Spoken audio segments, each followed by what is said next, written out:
The ancient Irish people who predate the state by centuries and who have long asserted our rights to freedom from tyranny do so again. We declare the right of the Irish people to the unfettered control of Irish destinies to be sovereign and indefeasible. We, the Irish people, demand our legal endowment from the 1987 Supreme Court Crotty ruling to a national referendum on the continuing membership of the World Health Organization. We do so because the WHO intends to force a Trojan horse treaty upon us disguised as a new agreement and a complete overhaul of all regulations. We demand, in the first instance, that the Irish government rejects these manoeuvres as a breach of WHO membership rules and which require a 4-month window before any changes are adopted. But we see through and beyond the agency of the WHO to a multi-front agenda determined to create a bio-digital technocracy which threatens to subvert all liberal democracies. And so we reach out from here, at home and abroad, to all those now awakening to the real and present danger from it. Whispered through the sound of silence during the lockdowns is a stark warning about the banality of evil from Hannah Arendt, who studied the Eichmann trial in Jerusalem in the early 1960s, and who predicted that 21st century totalitarianism would be led not by the monsters of the last one, but by the banal bureaucrats of the next. So, we recognize and applaud the intervention of all US Republican senators to demand a Senate vote on the WHO plans to subvert US democracy, the rejection of it by large numbers of state attorney generals, and the determination of state legislatures led by Louisiana to reject the WHO, the UN, and the World Economic Forum. We recognize the intentions of the UK, Netherlands, and the Slovak Republic governments to reject the WHO, and we note that these events occur as the first major vaccine is pulled from human health due to the clotting of our human blood.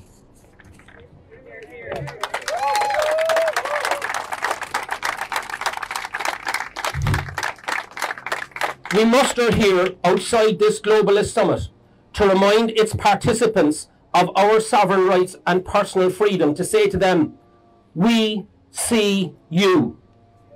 We see the psychological assault and abuse from advanced military-grade propaganda across the media that crushed informed consent, targeted, delicensed, and deplatformed scientific dissent, together with government lockdowns and fiats, which compelled over 5.5 billion people to be injected with experimental substances, while inexpensive repurposed medicines were denigrated. We see you. We see the preparation, the lowering of the bar on defining what a pandemic was in 2009 by dropping high mortality and high morbidity. We see the abandonment of established science on coronaviruses in favour of inflicting ever more damaging lockdowns. We see the redefinition of the term vaccine itself to no longer include stopping infection and transmission. We see the rising evidence everywhere of excess deaths, disablement, and harm caused to the human immune system. Infertility, stage 4 turbo cancers, myocarditis, autoimmune disease, and death by clotting. We see in the WHO plans for a doubling down, for the reintroduction of discredited PCR test cycles, but this time to be used in human wastewater to find pathogens, list them as national assets, enhance them in gain-of-function bioweapon laboratories to partner the pharmaceutical manufacturers in a repeat of the same model as the Wuhan Institute of Virology, which clearly birthed COVID-19. We see and we recognize the emblems of control and compliance, the ineffective masks, face masks, the social distancing, the abandonment of our elderly to lonely deaths. and the alienation of the Irish people from our ancient rights of grieving. We see you. We see the instrument of control revealed as you now attempt to double down, ensnaring freedom further through digital ID surveillance passports that will hold vaccine records. It will hold personal carbon limits, and it will hold spending restrictions controlled by remotely programmable central bank digital currency. We know these controls are being discussed at this globalist summit here over the next few days. We see the captivity of social media platforms and search engines to thwart dissenters and send a cold chill through people, splintered and divided by the propaganda from the cheerleaders who led the vilification and demonization of those who failed to comply.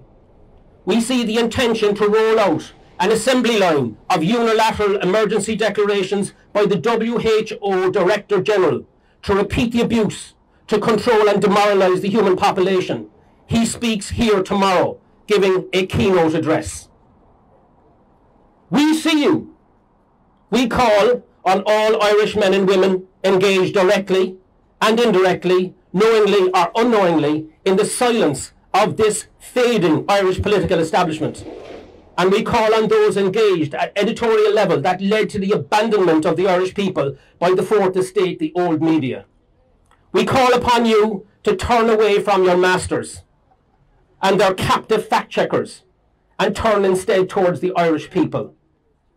We see you through the wider agenda, your attempts to subvert the bonds of homogenous society and family itself, the flooding of Ireland through unrestricted refugees advanced by the UN, the attempt to redefine family itself, rejected so emphatically by the Irish people.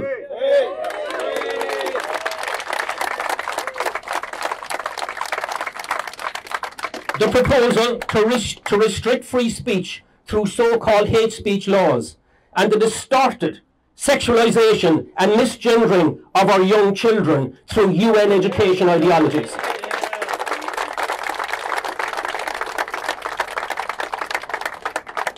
We see you attempt to shatter the foundations of society, preparing it for its subjugation to your biodigital technocracy, the very fulcrum of your 21st century totalitarian ambitions.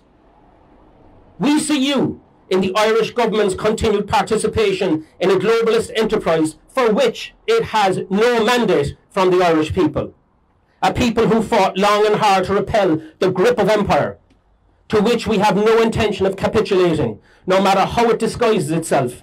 WHO pandemic agreement, Agenda 2030 with its sustainable development goals, and the EU migration pact.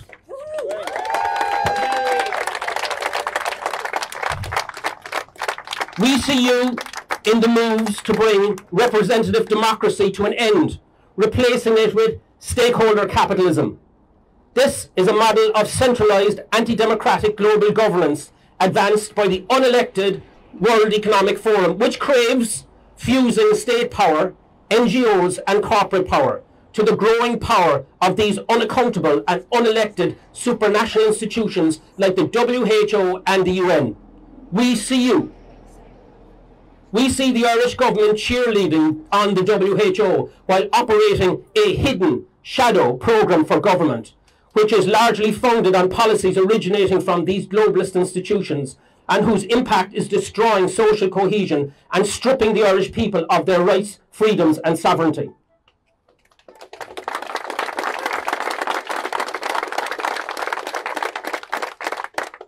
We see the perverse influence of the World Economic Forum in Irish affairs and in Irish leadership. We call on the next government to prohibit membership of the WEF by cabinet members and by senior civil servants and by members of our diplomatic corps, and to openly declare the state's opposition to that organisation's neo-Malthusian depopulation agenda, which traces back to an economic philosophy that underpinned the vast human catastrophe and depopulation of Ireland in the 1840s.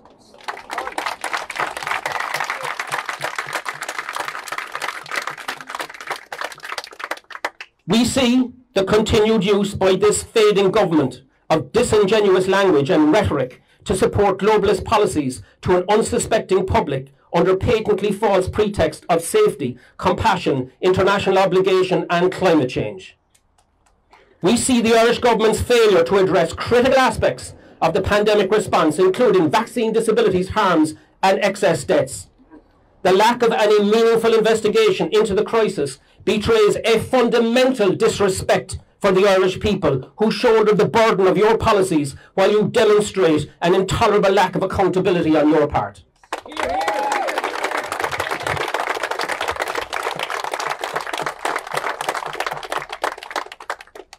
We demand an immediate, independent, transparent criminal investigation into the vaccines and into the handling of the pandemic response.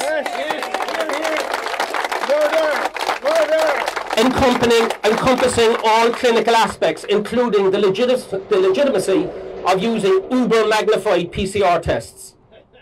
We demand fulsome disclosures of all communication with third-party institutions, especially with personnel connected with the WHO, the Wellcome Trust, Imperial College London, the European Medicines Agency, and the European Centre for Disease Prevention and Control. We call on the new political establishment, now gathering in the wings, to enshrine the Nuremberg Code into Irish law. And in doing so, to fight any resistance, recognising that this resistance can only have one objective: to cover up potential crimes. Finally, to the globalists here and the globalists everywhere, we say, we see you. We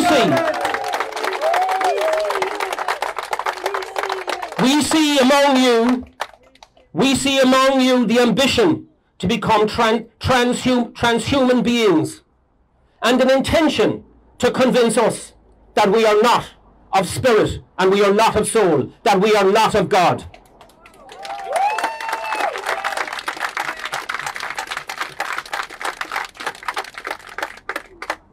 We most of all reject this dark impulse in its entirety. We see contriving through it a malevolence that is not and will never be in us. Under God, we sign this declaration. Thank you. Your pens? I'm now going to sign the declaration. We're going to hand one in at the gate, and I would, if you feel you wish to sign it, please do, with plenty of pens. It's just here behind me on a 3x4. Thank you very much for coming along. Can you lift it up there?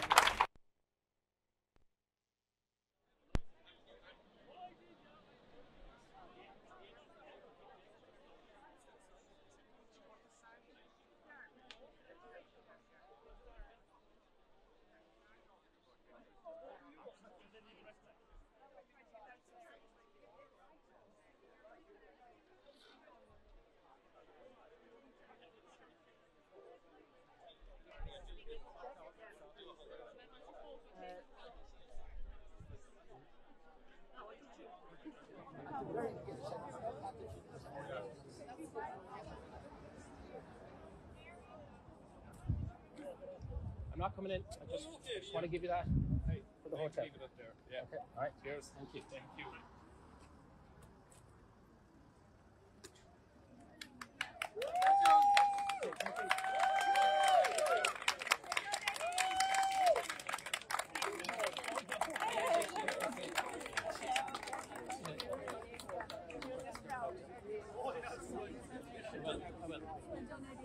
Okay, thanks for coming out, guys. Yeah, and, sorry, can I just say to you all, we're going to be dispersing shortly, but I just want to say thanks very much for coming out. It's very, very important that if you've taken any films, you put them online, and you refer people to 1215, that's 1215, which is the year of the Magna Carta, when they fractured feudal power for the first time. 1215tribes.com is the name of the website. And at the moment, this is up on the website. We put it up this morning, just before I started to speak. And people can come in and they can enter their email and name and sign the document. Anywhere all over the world, they can come behind the Irish Declaration of Killarney. Can they hear your speech? Yes.